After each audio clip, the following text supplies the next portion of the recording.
It's been a while and you probably have missed some of those technical videos, the tutorial videos, everything to do with Axure.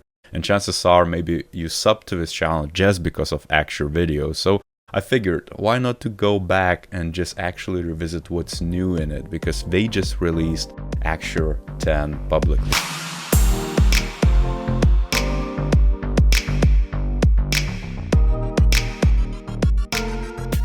And so as you can see immediately, there's going to be a few changes which I want to highlight and share with you today. But the key one, which is something you immediately going to pick up, is the new UI, or at least a facelifted UI. You know, any new product usually has a little bit of a tweaks, and I liked how they cleaned it up. All those different selections, connector field, tool selection field. You can now insert a widget from the top if you want, or you can use shortcuts or libraries as you did before. You can also add a much more complex objects if you want to, or widgets if you want to, like dynamic panels, repeaters, frames, hotspots, things of that nature. All the things which Axure is famous for and why it's a power tool, because those are the things we wanted to improve. And to be entirely honest, Axure 10 is almost like an iteration of Axure 9 to me. It's just making all those key core features much more usable and to adopt for people. So right off the bat, so, you know, dynamic panels is bread and butter for Axure. So if I would take something like these sets of objects with a form, and I would just create a new dynamic panel, as you know, or I could just add from the start and then bunch all the different bits in it, I'm gonna have it highlighted as a dynamic panel, and I don't need to leave a context to preview what are the states of it. So typically you would create different states. So for example, I could duplicate the state and for whatever reason, let's imagine if the user engages with this form, the active state would change the background color. So let's say the fill would change to something like that. And so every time I would do something, it just would activate. So Axure now doesn't force you to go into a new field or new window. You can literally just go back and forth and see exactly what the states are for this. And it's as simple as that. And if, let's say, I would now attach it to focus in the interaction, as you know, probably, new interaction on focus, I could just set panel state, check that dynamic panel, and I would just set it to active, click OK. And if I would just preview our prototype, you're going to see that whenever I just focused on that name field, boom, it kind of changed the actual state immediately. So it's much more easier now to work with a dynamic panels. And there's a lot of other intricacies here. Just click on that button and it kind of grids it out, and you can see all the different states laid out for you. It's super duper easy right now. Just add it there, let's say, and now it's going to be part of that state. It kind of connects it to the correct state, but you get the point. You can do that. The next thing is, you know, they're welcoming us all to rediscover the repeaters. So repeaters are an amazing function in Axure. So here I'm just reopen my old repeater file, and as you can see, this is our repeater. So immediately you can see that this repeater management pops out as a separate panel, because at the glance you can actually see what it is. It's no longer part of a style, which kind of was confusing, to be honest. And so you can see all the entries which I wanted to represent here. I could add a new entry if I want to, import the CFC if you want to. You can add more fields. So it's much more handy to actually do that, entries, let's say, and create your own database if you want to. As you can see, just create it there. And among many different things, what they made much more usable is, for example, if I would just take this mockup. As you can see, this is a perfect example of the repeater fields, because I have this grid of elements. And of course, I could go bit by bit and just recreate it manually, but I could just use repeater for this. So what I'm gonna do, and what Axure now allows me to do, is just simply go that object, these icons and text, and this is my template for repeater. Right click it and create repeater.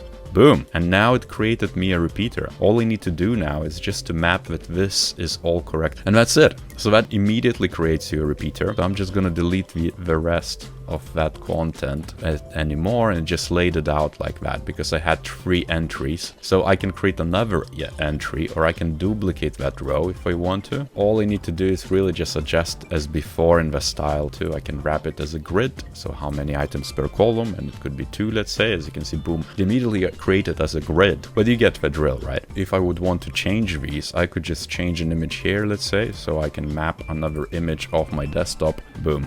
Well, you get the drill, right? I like that, you know, the simplicity of it is there. Like all the loaded elements are already there. Ultimately, if you have not done repeaters before, make sure to work with this because it's amazing. Another thing which is worth highlighting, if I bring back my old prototype, you're gonna see that a lot of this, like I made tutorial series, like 5 videos of how to make sorting happen. And if I go to my old prototype and if I preview, as you can see, I can sort it by the different options. I can actually filter out different options if I don't want to, but that takes so much effort and so much muscle to actually achieve. Now in Axure 10, what they did is they made it much more simple. So let's say if we were taking in Axure 10 we take Peter with my mug on it, I can just select that bit, and as you can see, immediately common interaction is sort items, filter items. So you could attach the same bits immediately. For example, I'm going to take this widget, column is thumbnail, perhaps we're going to use something like title, maybe it's a unique, and you can actually sort the order that way. So every time it loads the information, it sorts out. But now if you want to resort,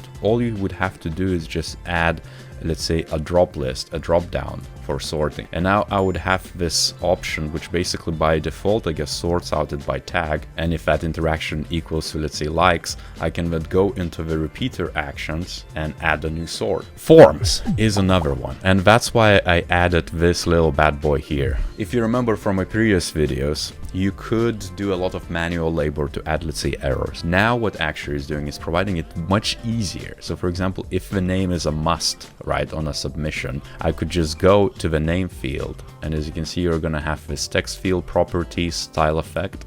I can just add this error style or hint style or focus style, whichever style you want to. Ideally, you would probably want to cater to all of them, but errors is the new one to deal with. So you could do something like, let's say this is an error, right? If it cannot be empty. And you of course can explore more of these visibilities, use that style effects panel to actually do all these different bits, like what happens if it's focused. Let's say for now it's cool. So now how do you invoke that error? Well, it would be the same way. So for example, in the interaction on the submit, on a click or tap, you might want to check the conditions, and let's say, as you can see immediately here, they pre-fill if a text field is empty, if a text is entered form equals ABC, if the widget is set to error state, if a widget is selected, if the current state of panel is XYZ. So we immediately give you more options to actually work with it. So let's see if it's empty. This is exactly what I would look for, and I would now need to find this field, which I haven't named like an amateur. Let me just redo it, and that would be name field. Let's say